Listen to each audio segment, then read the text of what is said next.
رسولوں کے اعمال اور اس کا پہلا باب جو 26 آیات پر مشتمل ہے۔ اے تھیوفیلس، میں نے پہلا رسالہ ان سب باتوں کے بیان میں تصنیف کیا جو یسوع شروع میں کرتا اور سکھاتا رہا، اس دن تک جس میں وہ ان رسولوں کو جنہیں اس نے چنا تھا روح القدس کے وسیلے سے حکم دے کر اوپر اٹھایا گیا۔ اس نے دکھ سہنے کے بعد بہت سے ثبوتوں سے اپنے آپ کو ان پر زندہ ظاہر بھی کیا،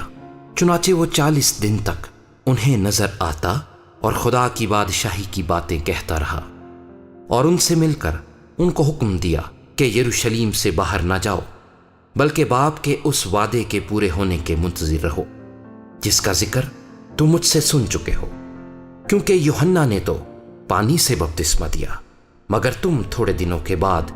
روح القدس سے بپتسمہ پاؤ گے۔ پس انہوں نے جمع ہو کر اس سے یہ پوچھا کہ خداوند، کیا تو اسی وقت اسرائیل کو بادشاہی پھر عطا کرے گا؟ اس نے ان سے کہا، ان وقتوں اور میعادوں کا جاننا جنہیں باپ نے اپنے ہی اختیار میں رکھا ہے تمہارا کام نہیں، لیکن جب روح القدس تم پر نازل ہوگا تو تم قوت پاؤ گے،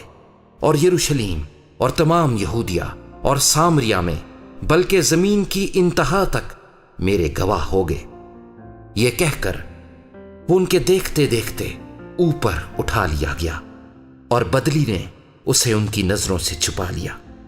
اور اس کے جاتے وقت جب وہ آسمان کی طرف غور سے دیکھ رہے تھے تو دیکھو 2 مرد سفید پوشاک پہنے ان کے پاس آ کھڑے ہوئے اور کہنے لگے، اے گلیلی مردو، تم کیوں کھڑے آسمان کی طرف دیکھتے ہو؟ یہی یسوع جو تمہارے پاس سے آسمان پر اٹھایا گیا ہے، اسی طرح پھر آئے گا جس طرح تم نے اسے آسمان پر جاتے دیکھا ہے۔ تب وہ اس پہاڑ سے جو زیتون کا کہلاتا ہے اور یروشلم کے نزدیک سبت کی منزل کے فاصلے پر ہے، یروشلم کو پھرے، اور جب اس میں داخل ہوئے تو اس بالا خانے پر چڑھے جس میں وہ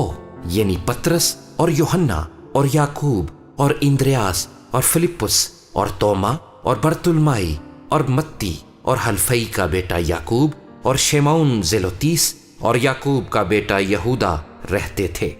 یہ سب کے سب چند عورتوں اور یسوع کی ماں مریم اور اس کے بھائیوں کے ساتھ ایک دل ہو کر دعا میں مشغول رہے۔ اور انہی دنوں پترس بھائیوں میں جو تخمیناً 120 شخصوں کی جماعت تھی کھڑا ہو کر کہنے لگا، اے بھائیو، اس نوشتے کا پورا ہونا ضرور تھا جو روح القدس نے داؤد کی زبانی اس یہودا کے حق میں پہلے سے کہا تھا، جو یسوع کے پکڑنے والوں کا رہنما ہوا، کیونکہ وہ ہم میں شمار کیا گیا اور اس نے اس خدمت کا حصہ پایا۔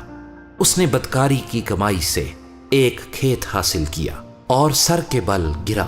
اور اس کا پیٹ پھٹ گیا اور اس کی سب انتڑیاں نکل پڑی، اور یہ یروشلم کے سب رہنے والوں کو معلوم ہوا، یہاں تک کہ اس کھیت کا نام ان کی زبان میں حقل دما پڑ گیا، یعنی خون کا کھیت، کیونکہ زبور میں لکھا ہے کہ اس کا گھر اجڑ جائے اور اس میں کوئی بسنے والا نہ رہے، اور اس کا عہدہ دوسرا لے لے۔ پس جتنے عرصے تک خداوند یسوع ہمارے ساتھ آتا جاتا رہا، یعنی یوحنا کے بپتسمے سے لے کر خداوند کے ہمارے پاس سے اٹھائے جانے تک جو برابر ہمارے ساتھ رہے، چاہیے کہ ان میں سے ایک مرد ہمارے ساتھ اس کے جی اٹھنے کا گواہ بنے۔ پھر انہوں نے 2 کو پیش کیا، ایک یوسف کو جو برسبا کہلاتا اور جس کا لقب یوستس ہے، دوسرا متیا کو، اور یہ کہہ کر دعا کی کہ اے خداوند، تو جو سب کے دلوں کی جانتا ہے، یہ ظاہر کر کہ ان دونوں میں سے تو نے کس کو چنا ہے کہ وہ اس خدمت اور رسالت کی جگہ لے جسے یہودا چھوڑ کر اپنی جگہ گیا۔ پھر انہوں نے ان کے بارے میں قرعہ ڈالا، اور قرعہ متیا کے نام کا نکلا۔